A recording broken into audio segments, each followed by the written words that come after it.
देखिए, आप लोगों को पता होगा कि कुछ दिनों पहले जो यहाँ पे पटना एयरपोर्ट में जो यहाँ पे नई भर्ती के लिए जो यहाँ पे नोटिफिकेशन को जो यहाँ पे आउट किया गया था। लेकिन आज से जो यहाँ पे इनका आवेदन फॉर्म जो यहाँ पे स्टार्ट किया जा रहा है।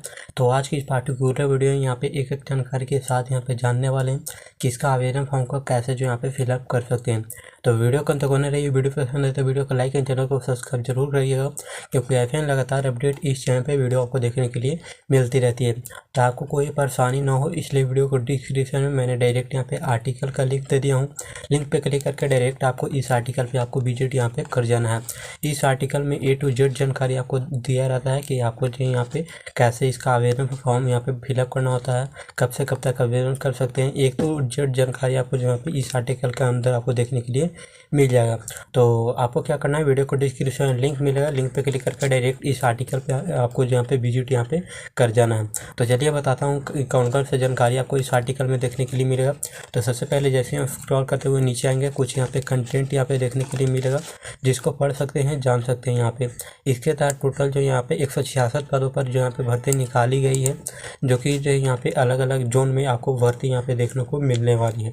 उसके बाद फिर नीचे आएंगे, टेबल ऑफ कंटेंट में सारी जानकारी जानकारी उपलब्ध यहाँ पे देखने के लिए मिल जाता है। उसके बाद यहाँ पे इसका एप्लीकेशन जो यहाँ पे 9 जून से स्टार्ट है, जो कि 30 जून तक लास्ट यहाँ पे डेट यहाँ पे रखा गया है।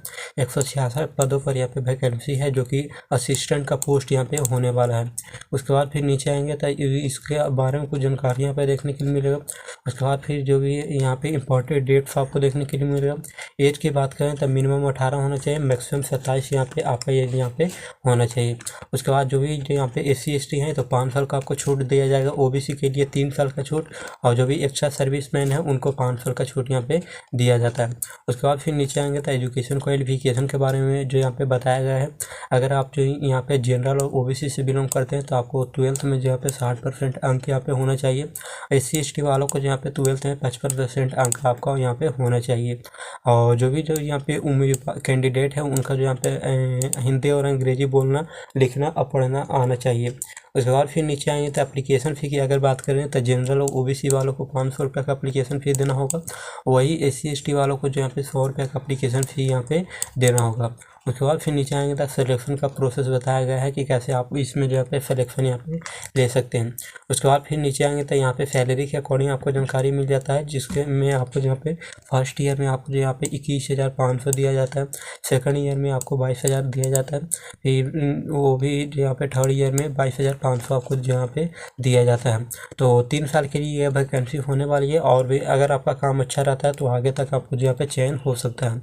उसके बाद फिर नीचे आएंगे तो रिक्वायर्ड डॉक्यूमेंट यहाँ पे बताया गया है कि कौन कौन से डॉक्यूमेंट आपके पास होना चाहिए आवेदन करने के लिए।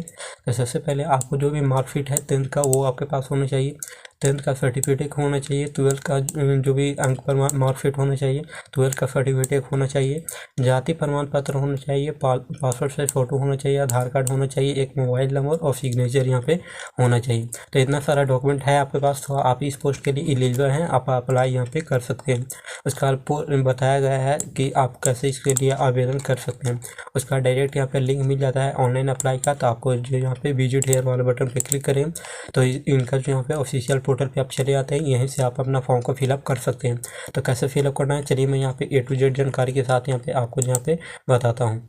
तो सबसे पहले आपको करना क्या होगा, स्क्रॉल करते हुए नीचे आएंगे। यहाँ पे स्क्रॉल करते हुए जैसे यहाँ पे नीचे आएंगे, कुछ इस प्रकार आपको पोस्ट यहाँ पे देखने के लिए मिलेगा, जो भी एडवर्टाइजमेंट नंबर होगा देखने के लिए मिलेगा। असिस्टेंट का यहाँ पे पोस्ट यहाँ पे देखने के लिए मिलेगा। उसके बाद यहाँ पे कुछ इस प्रकार इनका जो यहाँ पे एडवर्टाइजमेंट डाउनलोड यहाँ पे कर सकते हैं। उसके बाद यहाँ पे स्टार्टिंग डेट या एंडिंग डेट यहाँ पे देखने के लिए यहाँ पे मिल जाता है। तो जैसे ही आपको यह पोस्ट यहाँ पे दिख जाए तो आपको इधर जो यहाँ पे एडवर्टाइजमेंट को देख लेना है। उसके बाद यहाँ पे एक बार अप्लाई वाले बटन पे क्लिक करें, कुछ इस प्रकार जानकारी आपको देखने के लिए मिलेगा। उसके बाद बोला जाएगा आपको रजिस्ट्रेशन करने के लिए, तो आपको यहाँ पे क्लिक करना है, क्लिक है टू रजिस्ट्रेशन वाले बटन पे। जैसे ही इस पर क्लिक करें कुछ इस प्रकार जानकारी आपको देखने के लिए मिल जाता है। उसके बाद यूजर रजिस्ट्रेशन का फॉर्म आपको खुलकर देखने के लिए मिल जाता है, जिसमें सबसे पहले आपका जो भी आधार कार्ड का नंबर होता है वो यहाँ पे इंटर करना है। उसके बाद यहाँ पे उसको अपलोड करेंगे। उसके बाद आधार कार्ड में जो भी आपका नाम है, नाम को यहाँ पे इंटर कार्ड यहाँ पे करना है। ध्यान रखिएगा आधार कार्ड में आपका जो भी फॉर्मेट अपलोड करेंगे वो PNG JPG फॉर्मेट में होने चाहिए। उसके बाद एक ईमेल आईडी यहाँ पे देंगे, एक पासवर्ड क्रिएट करेंगे, उसका जेंडर भी यहाँ पे बताएंगे। उसके बाद यहाँ पे एक मोबाइल नंबर देंगे। उसके बाद यहाँ पे बोला जा रहा है कि आपके पास पैन कार्ड है तो यस करिएगा, उसका नंबर आप दे सकते हैं। पासवर्ड है तो यस वाला बटन पे यहाँ पे क्लिक करिएगा। उसके बाद यहाँ पे उसका भी डिटेल आपको फिलअप करने के लिए जो यहाँ पे बोला जाएगा अपलोड करने के लिए।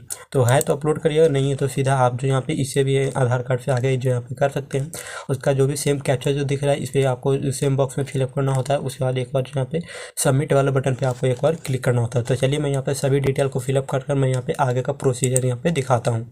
आप जो यहाँ पे सबमिट वाला बटन पे क्लिक करते हैं कुछ इस प्रकार जानकारी आपको देखने के लिए मिलता है। उसके बाद कैरियर लॉगिन का बटन मिलता है जिसमें आपको जो भी यूजर ईमेल होगा और पासवर्ड आपको देखने के लिए मिलेगा उसको डालकर आप लॉगिन हो जाएंगे। उसके बाद यहाँ एप्लीकेशन आपको 4 स्टेप में कंप्लीट यहाँ पे हो जाता है, जिसमें सबसे पहले पर्सनल इन्फॉर्मेशन, उसका एजुकेशन का डिटेल, उसके बाद एक्सपीरियंस सर्टिफिकेट, उसके बाद डिक्लेरेशन, आपको सभी डिटेल को यहाँ पे फिलअप करना होता है। तो चलिए जो भी सारी डिटेल मैं यहाँ पे फिलअप कर देता हूँ। उसका सिक्योरिटी पर्पज़ के लिए मैं यहाँ पे सभी को ब्लर कर मैं यहाँ पे रखा हुआ हूँ। उसके बाद फिर नीचे आएंगे तो यहाँ पे कैटेगरी सेलेक्ट करना होता है, जिस कैटेगरी से आप बिलोंग करते हैं उसको सिलेक्ट यहाँ पे कर लेना होता है। जैसे SC है तो SC, EBC है तो EBC आपको जो भी है सिलेक्ट करना है। उसके बाद यहाँ पे आपको जो भी डिटेल होता है विलेज बताएंगे, पिन कोड बताएंगे, डिस्ट्रिक्ट बताएंगे, स्टेट बताएंगे। उसके बाद यहाँ पे कास्ट सर्टिफिकेट का डिटेल देंगे कि कब इशू किया गया है, डेट यहाँ पे बताएंगे किसके द्वारा इशू किया गया है। उसके बाद यहाँ पे उसको सिलेक्ट करेंगे कि कौन सा जो यहाँ पे अपलोड करना है, OBC का है तो OBC को अपलोड करिएगा। उसके बाद यहाँ पे कोई सी आप कैटेगरी है उसके अंदर तो अपलोड यहाँ पे कर सकते हैं, बता सकते हैं।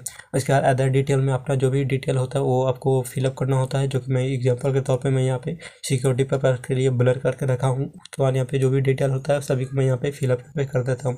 उसके बाद एक्स्ट्रा सर्विस मैन का डिटेल आपको फिलअप यहाँ पे करना होता है तो यस वाला बटन पे क्लिक करके दे सकते हैं, नहीं होता डायरेक्टली आप नो यहाँ पे कर सकते हैं।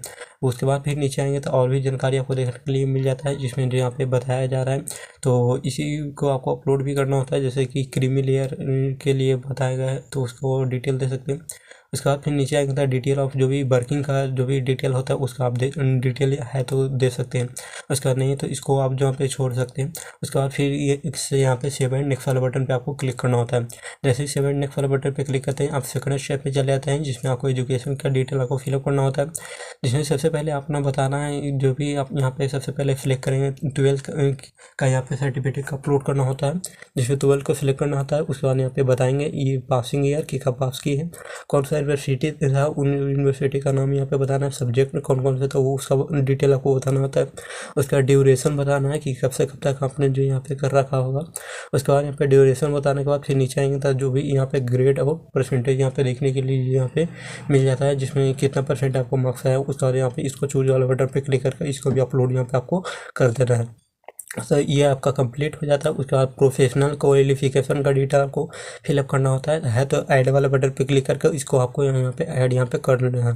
उसके बाद फिर नीचे आएंगे तो लैंग्वेज नॉलेज के आपको डिटेल आपको देना होगा। जैसे हिंदी है तो हिंदी यहाँ पे मैंने टाइप कर दिया। उसका रीड क्या पढ़ लेते हैं, लिख लेते हैं, बोल लेते हैं, तो तीनों पर क्लिक करना होता है। उसके बाद जैसे इंग्लिश है तो इंग्लिश को भी मैं यहाँ पर लिख लेता हूँ। उसके बाद तीनों अगर आता है बोलना, लिखना, पढ़ना तो तीनों को आप चेकअप यहाँ पे कर देना है, बॉक्स वाले टिक आपको यहाँ पे कर देना होता है।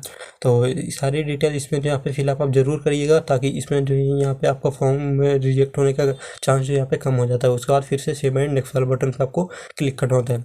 जैसे सेव एंड नेक्स्ट करते हैं आप थर्ड स्टेप पे चले आते हैं, जिसमें आपका जो भी यहाँ पे एक्सपीरियंस सर्टिफिकेट का डिटेल होता है आपको देना यहाँ पे होता है। तो उसका भी आप बता सकते हैं कि आपको जो यहाँ पे कितने साल का एक्सपीरियंस है इस काम को करने के लिए। उसके बाद यहाँ पे आपको 4 स्टेप में चले आते हैं डिक्लेरेशन में, जिसमें आपको फोटो एंड सिग्नेचर को अपलोड यहाँ पे करना होता है, जिसमें आपको प्रोफाइल पिक्चर को आपको चूज कर यहाँ पे डायमेंशन भी बताया गया है, इसे डायमेंशन बनाकर आपको अपलोड यहाँ पे कर देना होता है। उसके बाद फिर नीचे आएंगे तो यहाँ पे बताना है कि अप्लाइंग फॉर यहाँ पे कहाँ के लिए आप अप्लाई करना चाहते हैं। जैसे पटना हो गया, यहाँ पे गोवा हो गया, अलग अलग आपको जो यहाँ पे जोन देखने के लिए यहाँ पे मिल जाता है तो उसको सिलेक्ट करना होता है। उसके बाद यहाँ पे प्रीव्यू वाले बटन पे क्लिक करें। इस प्रकार आपको सारी जानकारी यहाँ पे देखने के लिए मिल जाता है। सभी चीज़ को आप यहाँ से प्रिंट भी कर सकते हैं अपने एप्लीकेशन को। उसके बाद यहाँ पे फिर से यहाँ पे सबमिट एंड पे नाउ वाले बटन पे आपको क्लिक करना है। यहाँ पे लेटर भी कर सकते हैं, जिसमें आप बाद में अपना पेमेंट कर सकते हैं। उसके बाद यहाँ पे अगर पेमेंट करना चाहते हैं तो डायरेक्टली आप यहाँ पे पेमेंट यहाँ पे कर सकते हैं। तो कुछ इस प्रकार आप इस पोस्ट के लिए आवेदन कर सकते हैं, जो कि मैंने आपके साथ एक एक जानकारी के साथ बताया कि इसका आवेदन फॉर्म का कैसे यहाँ पे फिलअप यहाँ पे करना है, एक एक जानकारी के साथ मैंने यहाँ पे बता दिया। तो दोस्तों आज की वीडियो से इतना ही था, मिलते किसी नए पार्ट 2 सही जानकारी के साथ। तब तक के लिए जय हिंद, तब तक के लिए टेक केयर।